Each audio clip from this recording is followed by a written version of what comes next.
You know what I see often these days? People that wear not one but two masks at the same time. And it wouldn't surprise me if we were in some store and, maybe he has a corona and takes extra caution and he needs to shop because there's nobody else to do that for him. Happens. But when I see this kind of people at 5 a.m. in public transport going to work, I'm a little bit concerned. And this made me think about other types of Germans because I live in Germany, so everyone is automatically German for me. I mean, even if you are a foreigner living here, you're still angedeutscht. So that's inevitable. So let's call this video Types of Germans That Terrify Me.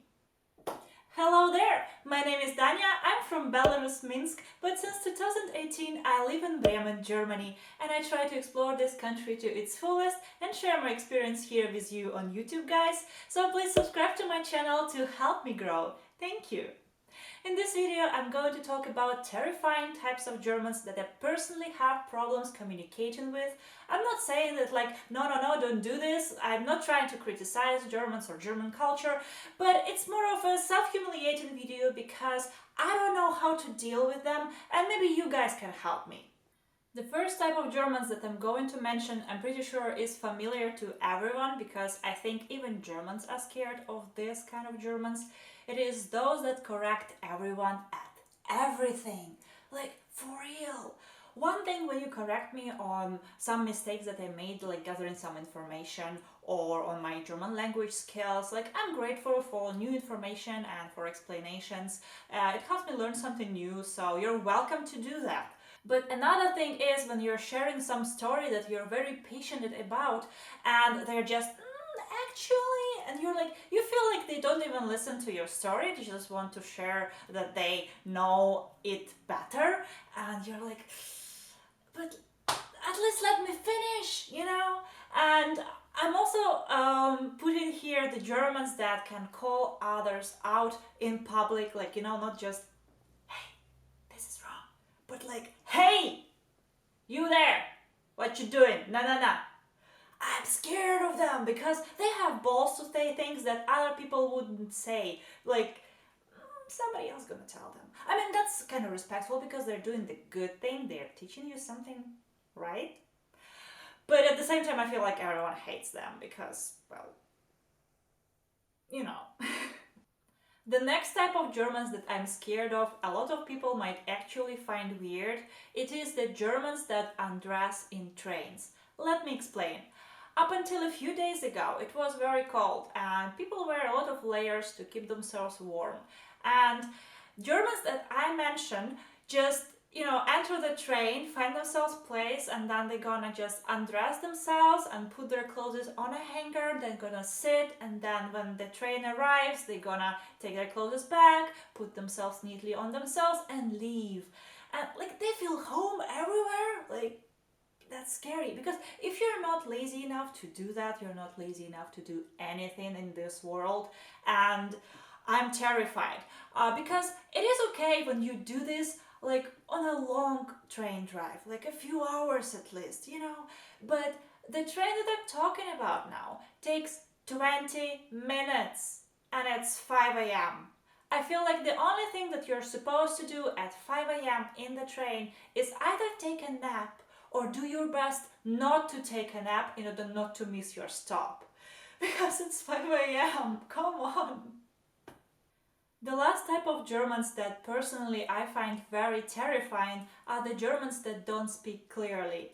And I don't mean the speed with which you're talking, I'm also the person that speaks really fast, so I kind of understand people that speak fast as well. And I don't mean the dialect because I kind of get used to it with time, except for the Schweizerdeutsch, but because I cannot focus on what you're saying, it makes me laugh all the time. I'm sorry. But I will get used to it someday, believe in me. But when you don't speak clearly, when you eat ends of the words, it doesn't matter in what language you're talking, I still won't understand you. So, if foreign asks you to repeat what you just said, please repeat exactly what you said and don't try to rephrase it because maybe you're the reason we're not understanding this. Like, I'm sorry, okay, but this happens, and that's why I'm very terrified of these Germans because I don't want to make them mad by asking again and again and again until I understand what exactly they are talking about because I don't want to make anyone mad.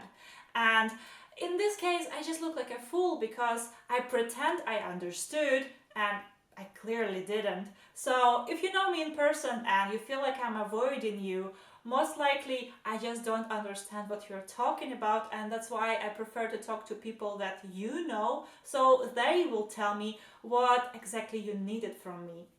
I'm sorry, but sometimes this happens.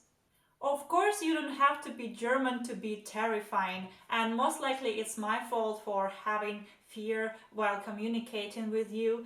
And I try to deal with that. That's why, if you guys can give me some advices, I will try to apply them on these people to, keep my cool and maybe learn something new.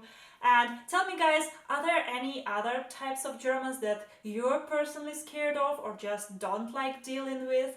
I would like to know. Thank you guys for your attention. I will catch you next week. Tschüss!